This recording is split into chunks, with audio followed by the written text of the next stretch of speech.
forward for Georgia, Florida. Our guys took Friday, Saturday, Sunday off, and get ready to go back to work today.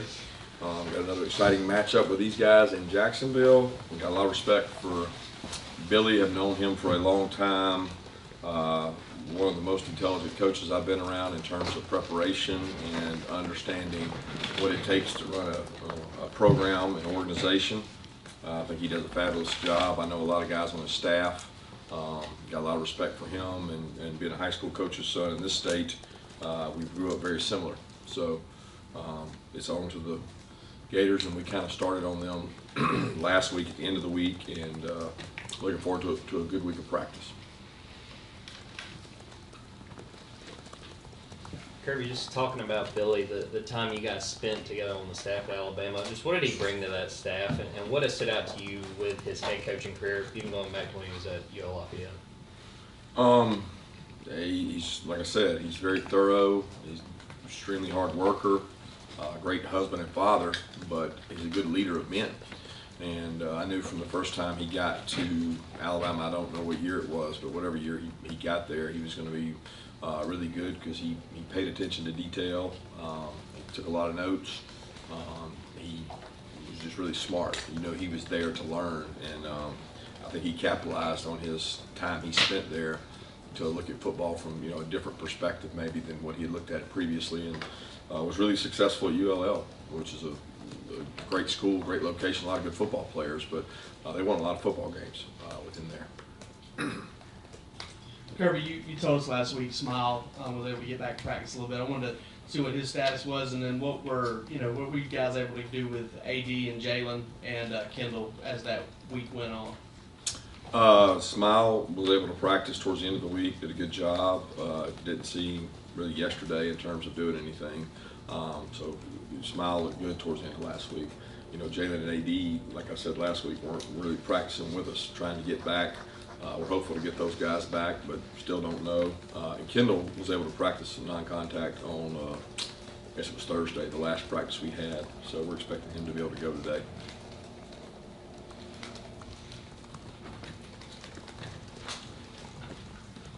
Kirby, from an offensive standpoint specifically last week, what were some of the things y'all really looked at and honed in on as far as maybe getting back to the form that y'all showed earlier in the year?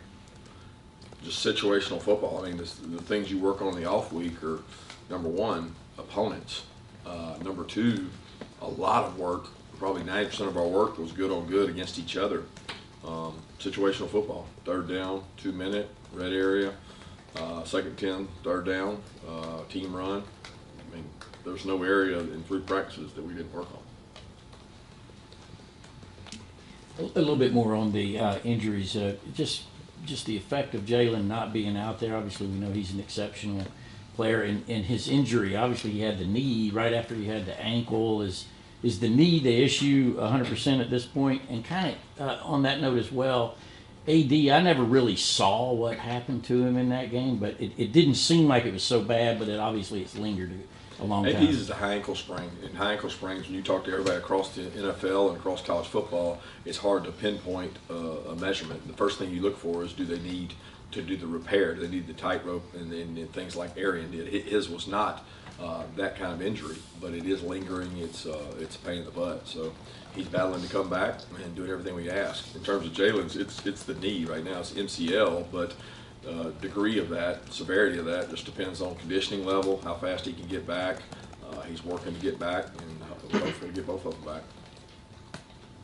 You guys asked about Jalen as well.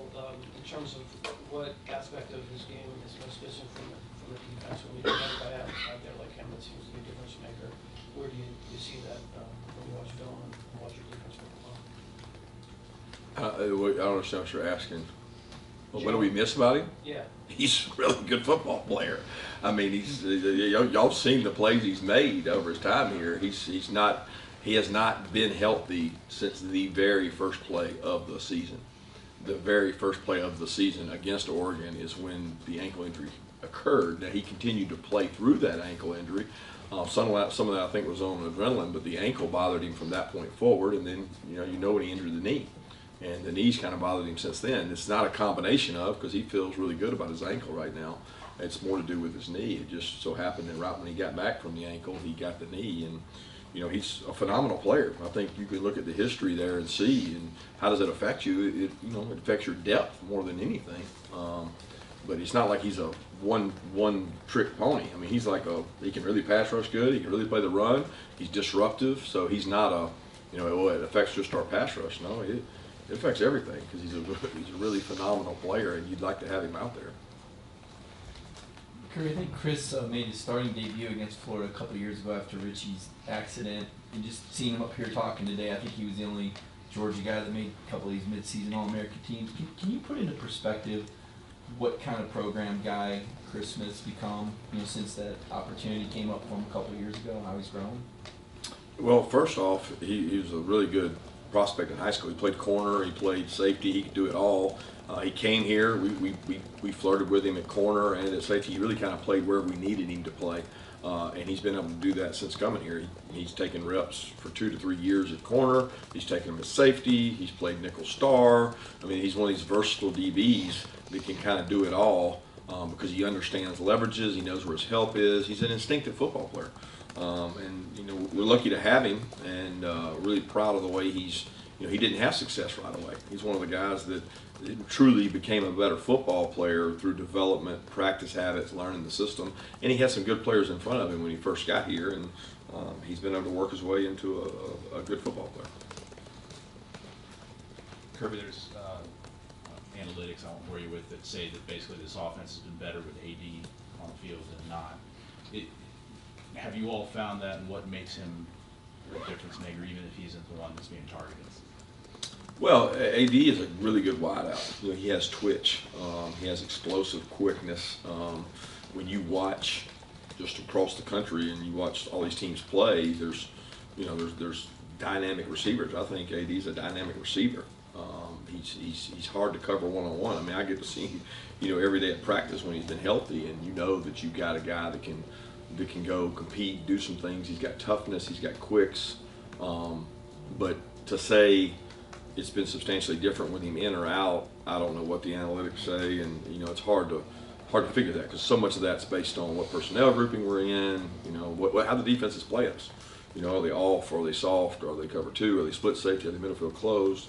There's a lot of things that go into that. So I know that we're a better football team with AD healthy, 100%. But we're trying to get him back as fast as we can. Kirby, getting ready to face Anthony Richardson, just how much development have you seen from him getting ready for this game, particularly compared to last year when he was sort of thrown in the mix? No, he's grown a lot, and he's gotten considerably better to me during this season. Like from the start of the season, game one, you watch every game in sequence and you say, man, this guy is growing and getting better, and they don't just limit things for him. Like they put a lot of shift motion, they put a lot of things on top of him to handle, and he manages those well. The toughest thing dealing with Anthony Richardson is how you affect him, because you got to be careful. Some of the runs he's had have been better than backs have across the country, and he's had 60 and 70 yard runs, and he can take off at any point in time, and you don't know who's going to have him or who can get him down. He's got elite arm talent in terms of strength. They clean things up for him on a lot of reads, and he does a really nice job. So I give them a lot of credit, Billy a lot of credit for the development, what he's done from the start of the season to now, and being successful both with his legs and his arm. Coach, you're obviously very familiar with Brenton Cox, and they got some big guys on the interior as well. What's your initial thoughts on the Florida defensive front? Extremely disruptive. The size and girth in the middle is what you want in the SEC to control run games and control the A and B gaps, and then they still got the edge guys, with Brenton being probably the most disruptive guy that we played in terms of just violence, striking, knockback, setting edges, affecting the quarterback. He's a game wrecker at that. Coach, I think I have some idea of what you think or care about rankings, but they obviously don't matter until next week when the college football rankings come out.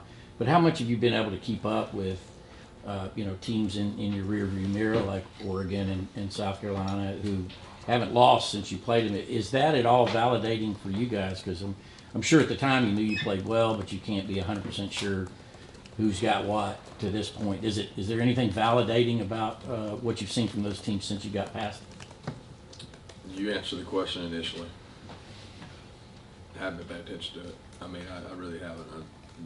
Our focus has been on the next opponent since Thursday of last week, and not to answer your question, but I just don't concern myself with it.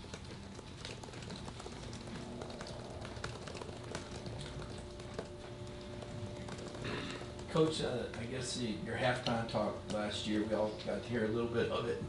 I guess I'd ask you how you pick and choose, and from being an assistant versus a head coach, because I know you can't do it every game or every practice, but how do you know when and how much of it is, I don't know, calculated is the right word, or is it just all gut when you deliver messages to your teams?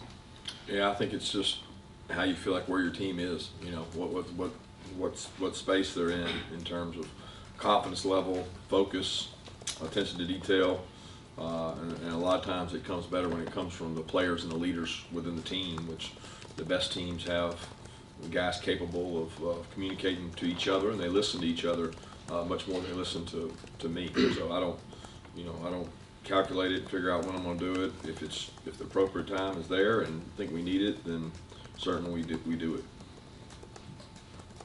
Kirby, you guys put out a video last week of a post-practice treat for your players. I want to ask you about why you guys wanted to do that and what you like better, funnel cakes or ice cream?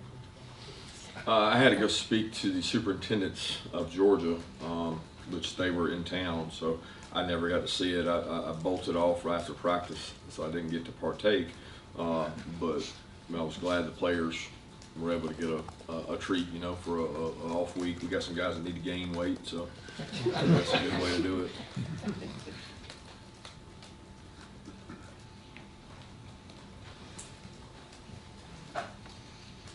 Kirby, do you have any plans to do anything with recruits this coming week? Do you have any, I mean, I know it's kind of weird that you can host them and not host them. Do you have anything set up for some of the recruits maybe that could be coming to this game, getting tickets set aside for them?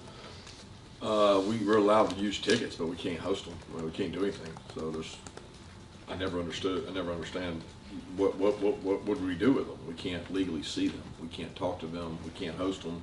Can't visit with them. We can say there's a ticket at the gate. Enjoy the game. So that's really all we can do, and we'll do that. We'll have some kids go to the game.